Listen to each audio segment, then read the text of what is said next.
Ouça agora o programa Encontro com Deus, uma mensagem para edificar a sua vida. Apresentação, Reverendo Paulo de Tarso. Um programa da Igreja Presbiteriana do Jardim Tangará. Apoio Rádio Ondas FM.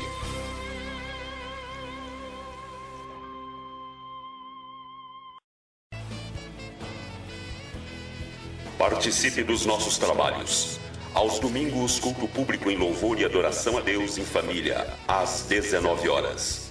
Estudos bíblicos com temas sempre atuais e relevantes para abençoar sua vida, às quintas-feiras, às 20 horas. Participe conosco, você e sua família são os nossos convidados. Igreja Presbiteriana do Jardim Tangará, Rua dos Imigrantes, sem número, Jardim Tangará. Fique agora com a mensagem da Palavra de Deus com o Reverendo Paulo de Tarso.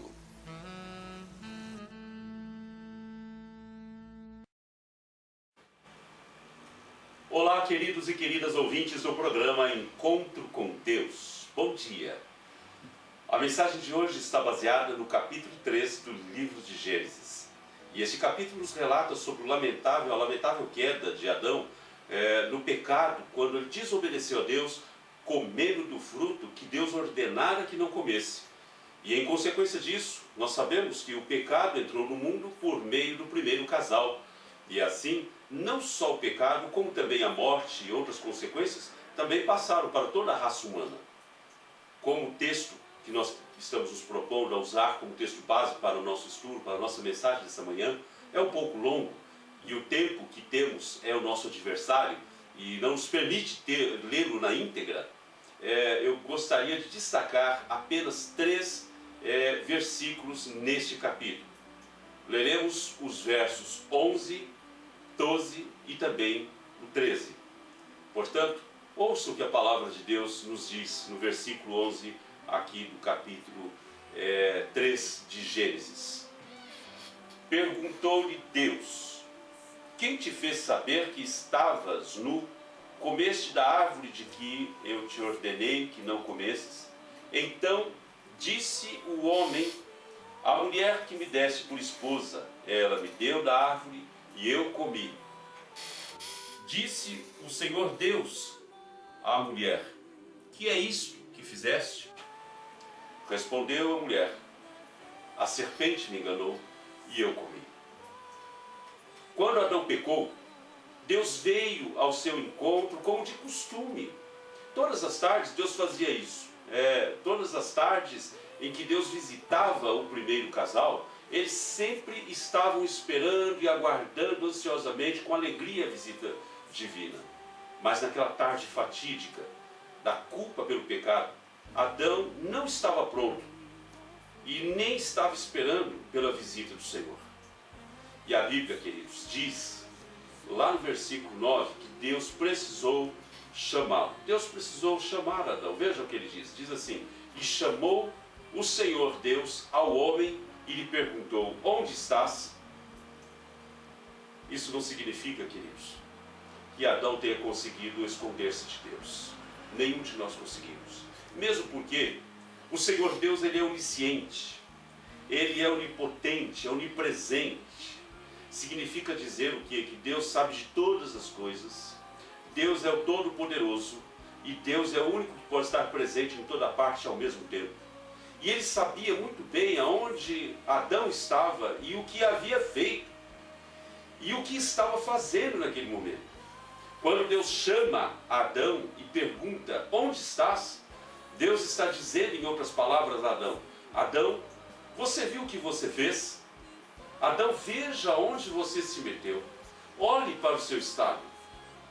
Deus chama Adão a reconhecer a sua culpa e o seu pecado. Queridos e queridas, a nossa mensagem nesta manhã tem por título: Deus não justifica quem se justifica. Novamente, eu repito, a nossa mensagem é esta: Deus não justifica quem se justifica. A Bíblia nos ensina que Deus fez tudo absolutamente perfeito. Tudo era muito bom. É o que nós podemos notar no capítulo 1 do livro de Gênesis, onde por várias vezes o texto usa a expressão: viu Deus tudo quanto fizera, e eis que era muito bom. Vejam, é o caso de Gênesis capítulo 1, verso 31, a primeira parte dele. Mas depois, logo ainda no início do livro, vem o relato sobre o pecado de Adão. Eis que tudo que Deus havia feito, diz a palavra de Deus, era muito bom, até que entrou o pecado no mundo. E com o pecado também todas as suas consequências. E entre essas consequências, que nós podemos citar aqui, gravíssimas, como a morte espiritual, a morte eterna, nós vemos também o sentimento e a atitude protecionista. O que é o protecionismo? Protecionismo é uma atitude que nos leva a buscar por autoproteção. Nos faz nos isentarmos, nos inocentarmos da culpa e da responsabilidade de nossas próprias ações réprobas e pecaminosas, sem sequer nos importar com os meios ilícitos que podemos empregar para alcançar esse objetivo. Há várias atitudes que poderíamos pontuar aqui nessa breve mensagem.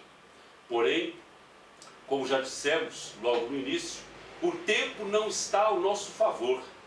Por isso, queremos destacar apenas 3 atitudes que acreditamos serem as mais praticadas pela raça humana, sendo que as 2 primeiras são atitudes negativas, atitudes verdadeiramente de rota de fuga. E a terceira atitude é uma atitude positiva. Vejamos, minhas queridas e meus queridos, que atitudes são essas. A primeira atitude negativa de rota de fuga é a atitude da transferência de culpa e responsabilidade. Eu quero destacar aqui os versículos 12 e 13 que nos diz: então disse o homem: a mulher que me deste por esposa, ela me deu da árvore e eu comi. Quando você olha para o versículo 13, disse o Senhor Deus à mulher: que é isso que fizeste? Respondeu a mulher: a serpente me enganou e eu comi. Interessante que quando Adão é arguido sobre o seu pecado, ele indiretamente culpa até o próprio Deus. Ele diz: a mulher que tu me deste, a mulher que tu fizeste para pôr minha companheira. Ou seja, Deus, eu não sou culpado, você que em outras palavras é culpado. Por que o Senhor me deu essa mulher, né? Ele culpa evidentemente a esposa, covardemente, e culpa indiretamente ao próprio Deus. Essa atitude negativa tem sido praticada pelo ser humano desde que o pecado entrou no mundo. Transferir a culpa é uma verdade ensinada pela Bíblia e também pela psicologia. A psicologia afirma que as pessoas tendem a transferir para os outros e reconhecer em outras pessoas as suas próprias falhas, as suas próprias mazelas.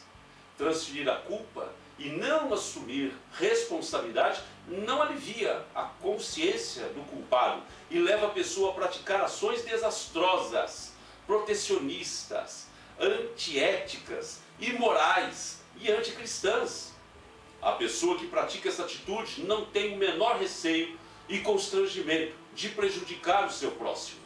Não tem temor a Deus e nem a sua palavra. Vale-se de mentiras e dolos, tudo na intenção de se safar impunemente da própria culpa e de suas consequências. Lembre-se do que estamos falando. Deus não justifica quem se justifica. Mas a segunda atitude negativa é a atitude do vitimismo. Você já ouviu falar disso? De vitimismo?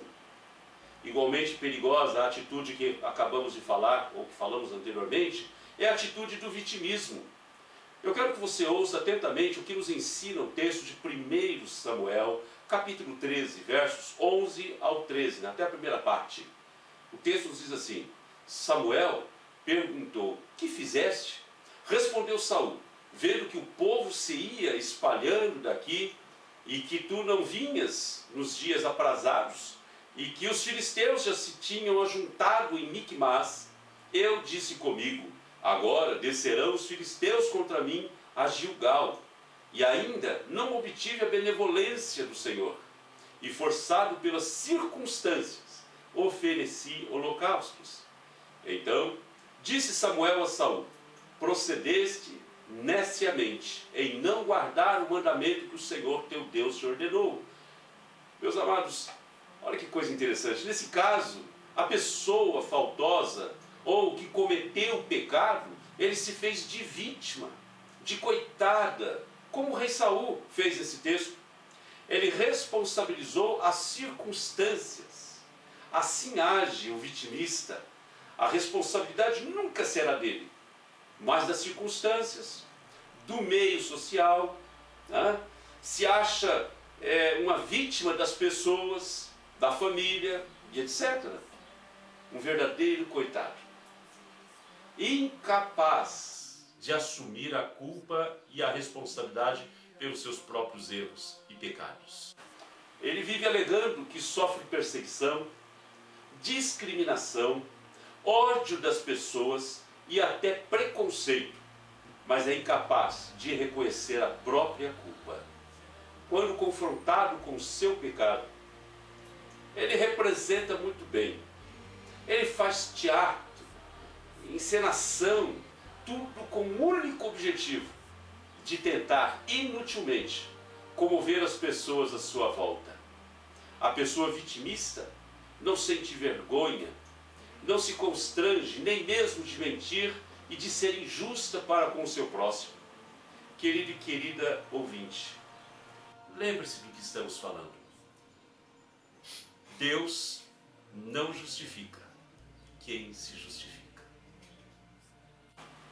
Deus não justifica quem se justifica. E por fim, queremos destacar a terceira e última atitude. Esta é a atitude digna e positiva. É a atitude de reconhecimento da própria culpa, do próprio pecado. Quando nós lemos Salmo 51, vemos a atitude positiva na vida do salmista, que humildemente reconhece a própria culpa, o seu próprio pecado. Ouçam o que nos ensinam os versículos 4 e 5 desse salmo. O salmista diz: pequei contra ti somente, e fiz o que é mal perante os teus olhos, de maneira que serás tido por justo no teu falar e puro no teu julgar. Eu nasci na iniquidade, e em pecado me concebeu minha mãe. Queridos, o reconhecimento de nossa própria culpa nos coloca mais próximos do perdão de Jesus Cristo. O reconhecimento da culpa e do próprio pecado requer uma boa dose de humildade por parte do faltoso, do ofensor. Ainda no mesmo texto de Salmo 51, versículo 17, nós lemos: sacrifícios a Deus são o espírito quebrantado, coração compungido e contrito, não desprezarás, ó Deus. Queridos, a palavra de Deus afirma que Deus não despreza e nem rejeitará o pecador que humildemente assume toda a culpa pelo seu pecado, que se rende com humildade e confissão a Cristo pelo seu pecado. Ouça mais uma vez o que a Bíblia nos ensina na primeira carta do apóstolo João, no capítulo 1, versículo 9, sobre o perdão que Cristo Jesus nos oferece. O texto nos diz assim: se confessarmos os nossos pecados, Ele é fiel e justo para nos perdoar os pecados e nos purificar de toda injustiça. Eu quero dizer uma coisa muito importante para você. Reconhecer o próprio pecado é render-se humildemente aos pés do Senhor Jesus Cristo, confessando a Ele os seus próprios pecados, as suas mazelas, para ser perdoado. Esta atitude que escorremos por último é a atitude que Deus o Pai e Deus o Filho esperam de nós. É a atitude mais digna, mais honesta e que resulta em perdão e restauração do culpado. Queremos finalizar exortando a você, ouvinte, a assumir a sua própria culpa pelos seus pecados diante de Deus. Não se faça de vítima diante do Senhor e nem das pessoas. Saiba que Cristo conhece muito bem a sua vida e o seu coração. E nada há oculto que não seja revelado. As lágrimas de quem se faz de vítima não comoverá as pessoas à sua volta, e nem tampouco poderá tocar no coração de Deus, pois são lágrimas de injustiça, de hipocrisia e de pecado. mas as lágrimas sinceras de quem humildemente se entrega e se rende ao Salvador Jesus em reconhecimento pelo próprio pecado, daquele que em Cristo encontra forças para confessar: pequei contra ti. Essas lágrimas, sim. Essas lágrimas movem o coração de Deus em nosso favor, para nos perdoar em Cristo. Lembre-se, mais uma vez, Deus não justifica quem se justifica. Deus não justifica quem se justifica. E que Deus abençoe ricamente a sua vida. Amém.